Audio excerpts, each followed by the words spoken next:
that Montreux Jazz has stood for something, and that's the beating heart that allows you to attract talent, I guess, right? And did I hear correctly? I don't want to put words in your mouth, that you're able to attract talent at maybe a little bit less than the market rate because the brand is so strong. Because that makes it sound very cold, right? It's not about the brand being strong. That's not why they come, but it's because they want to be a part of this event, right? That's a mix of a lot of things. But you're right to mention the brand, and that's also an important thing, because when Claude was alive, the festival, Montreux Jazz Festival, and Claude Nobs was the same thing. And he was the flagship, the creator, the founder, the CEO. He was everything, and the festival was everything for him. Right. So when you were talking about the Montreux Jazz Festival, you're talking about Claude Nobs. And when you were talking about Claude Nobs, you were talking about the Montreux Jazz Festival. Right. So when he passed away, the biggest challenge is how to turn it out to keep this spirit without Claude. And I was lucky enough to have spent more than 50 years with Claude and to have understand exactly what was Claude's spirit. Yes. And it was not always what people were thinking. And it's why my first mission was not to take over the position of Claude. It was not to replace Claude, because nobody could replace Claude. That was smart to think of it that way. I think it was the only way to think. Yeah. And someone else could have come in and said, well, I have to step into these shoes now and do all the things that he did. And of course, you'll never measure up. No. If you want to make an ego trip in this position, you're dead. Because if you want just to replace the creator, if you want to just position yourself and say, okay, I'm the new one. Now it's me. Now it's me. It's over. Because it was not me. It was not my festival. Right. It was Claude's festival. Right. And the major idea behind that was we have to do everything to make the brand of the Montreux Jazz Festival as strong as we can. That maybe in 10 years, in 15 years, in 20 years, doesn't matter who is running it. Because it's not a personal thing anymore. It's a brand living on itself, which its brand values. Yeah. And we've been working with the team, and I have to say that my team is amazing, because everybody is just putting their ego on the side. Everybody, the oldest people in the building, all the direction committee, they're working for Montreux for in between 15 to 20 years. So they knew Claude also. Yes, right. And it's very important, because we've been all together, just like shaking hands and say, okay, let's do, everybody's doing his job, but for the purpose of the brand. Yeah. And that makes a huge difference. Right. Because now, when you listen to the staff coming to the festival, and when you listen to the partner, when you listen to the audience coming, they saying, we're going to the Montreux Jazz Festival. Before that, most of the team saying that we are working for Claude Nobs. Oh, really? And of course, we were working for the Montreux Jazz Festival, right. But it was that's how it felt. It was a little bit more prestigious to say that I'm working for Claude Nobs. Now everybody is saying that we are working for the Montreux Jazz Festival, and that makes a cultural mindset. Sure. Which is totally different. Yeah. Because it gives also to the employees a perspective, because you're working for an institution, you're not working for a man. Right. And we were very proud to work for a man like Claude, because he was a mentor, which I thought I was not for the team in place, but the brand was more important. And that's where we are right now. And that was also securing the brand and putting the brand values very clear in the mind of everyone. Then we had the opportunity to develop the brand. Yeah. And that was the big change we did like 5 or 6 years ago, developing the festival abroad, doing the Montreux Jazz cafes, doing the Montreux Jazz Club, and really developing the brand, also to help economically the festival to stay as strong as it could be, even if the business model is changing completely, because the brand is strong. So you need to sort of build some extra pillars. It wouldn't just be sort of tottering on one or two things that maybe they're strong, but it's always better to have 3 or 4 or 5, right? But there is important maybe for the people listening to understand that in the year 2005. A concert for an artist was a way to promote an album, because the artists were doing 95, 97% of their revenue in selling albums. Right. Then we all know what happened with digitalization and the market fall down, record company fall down. Right. And it turned very shortly in 5 to 10 years that 95% of the revenue of the artist is now concerts. They have to tour, they have to play to win the same money that we're winning in the past. So what does it mean economically? Is that because with streaming they don't make any money? No. Okay. Everybody in streaming, they're talking about the success of Taylor Swift or Adele, but this is 1% of the artists. Wow. And even maybe 0.5. Yeah. Those success is just the top of the 10 or 20 biggest artists on the planet. Right. But what about the millions of other Right. doing like maybe 2, 3, 4, 5 million listeners on Spotify? You say it's good, but it's not not enough. anything. Oh. So those artists, and even the biggest one, they have to tour. Okay. Every single year. So they don't have the time to compose anymore. Okay. They are not touring to promote an album. They have to produce an album to have an actuality Okay. to tour. Okay. Means that they are less rare, Right. but there is a highest demand because as most artists are on the road, there is a lot of festival that has been created. Yes. So competition is getting higher. Yes. Prices is getting higher. Yeah. Costs are getting higher because an artist touring every year, he could not compose a new album every year. Right. So he has to make something different. And what is different is the production, is the screen, is the dancers, is singers, is blah, blah, blah. And that has a huge cost. Sure. So it's why the fee is getting from 1 to 5 That's interesting.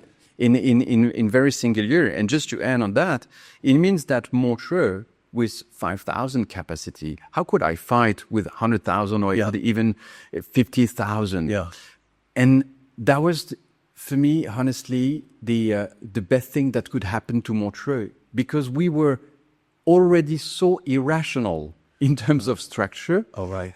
That we had to think differently, out of the box, Right. to make our business working. Just give you an example. If you're a festival on the ground of 40,000 or 50,000, Like visitors Adele, there, for example. the first thoughts that you're going to say, so, oh, if we increase the price of 5 francs, it makes like 250 per day more. So 5 days is 1 million more. So maybe, let's do that. Right. Or if we could increase the capacity of 10,000, Right. maybe we can pay a fee of 1 million. Right. So the risk is to do that. And you've seen in Europe, there was a lot of cases like that. Primavera, a lot of festivals, they started to say, okay, let's go bigger.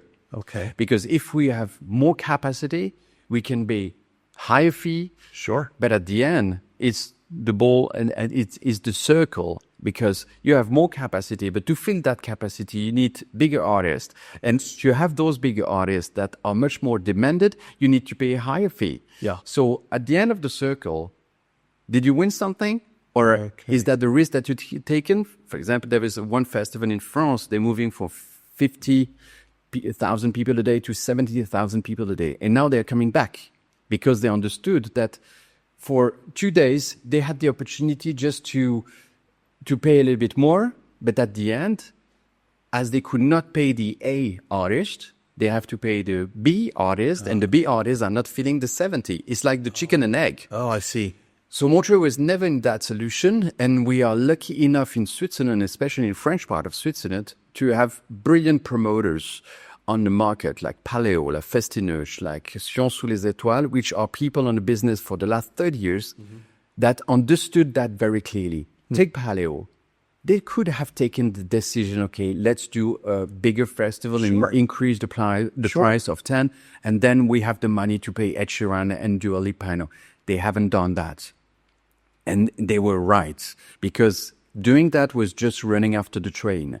And they haven't done that very courageously, and maybe doing like an overall festival could look like a little bit less impressive, successful than the others. Yeah. But they invest everything on the experience. Yeah. And at the end, you see, last year, 27 minutes to sold out. This year, 12 minutes to sold out. They made it right. Festinoche made it right. And I think that Montreux made it right. Because we concentrate our effort in the experience to the audience, experience to the artist, Yeah. and not to the ego trip to see, oh, how, you see, we had this guy and this guy on the lineup. Bigger and bigger and bigger. And I will end with that. And that's for me the most important thing in the music business right now. 10 years ago, this business were name first, location second, meaning that you can have like the biggest name putting somewhere on the planet is going to work. Mm-hmm. And now the new generation, and as there is also a lot of festival, a lot of concert, blah, blah, blah, they are looking for something different, which is experience first, location second, name third. Doesn't mean that the name is not important. It means just that you need an experience, whatever the experience is. Right. Take Coachella is an experience of Instagram experience. It's a lifestyle experience. Glastonbury is like the Woodstock experience. Yes, right. Montreux is like intimacy experience, quality, sound, blah, blah, blah. Paleo is a social experience. So all those festivals, they have an experience. Then this experience should match to the location. Yeah. And the location should match to that experience. Sure. That's it's what it's part of the experience, right? It's part of the experience. Right? And some festivals are taking the location as an experience, or vice versa. Okay. And at the end, you need a lineup which fit to the location and to the experience. Right. There is a lot of example of artists that I can book in Montreux that won't work, but if you book them in Paleo, it will be success, and vice versa. Okay. Yeah, that's true. And that's the beauty of the market now, because it shows.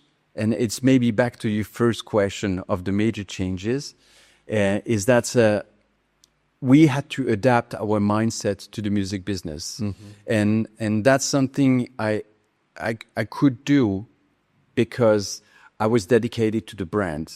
Yeah. And that was something for Claude and that was more difficult, because when it's you, baby, and you say, okay, I have to change everything. Yeah. It's very difficult because he's you. Sure. And Claude was very conscious about that. Yeah. And it's why he was, the genius of Claude, honestly. And we had that chat this morning with the team. A lot of people say, oh, he was a genius guy in music, blah, blah, blah. Yes, of course. But for me, his genius was that he got the vision of bringing around the table and helping him all the most influential people in the music business. It started from Ahmet and Neshwe Ertegun from Atlantic Records. It went to Daniel Philippaki, Hachette Group in Paris. It went to Quincy Jones, co-producing the festival in 91. That was the unique festival on the planet that was co-produced by Quincy Jones at the top of his career. Right. The genius of Claude was there. This geniusity of bringing the most influential people at the right time at the festival. Yeah. And more than that, he was, attracting those people and making those people so much in love with him and the festival that those people will never quit. Yeah. Means when Claude passed away, just to give you the example, the first call I received was Quincy. And honestly, I would have understand completely that Quincy would have said, I'm so sad, Claude was my brother, thank you for all the year I lived with you, but that's over. You know, I would have understand that. But no, the first question of Quincy, you say, okay, Claude was my brother. The festival is the most beautiful festival on the planet. Now my duty is to help you to push the festival into the future. So anytime you need me, just call me and I will be there with you for entire festival. And that's amazing.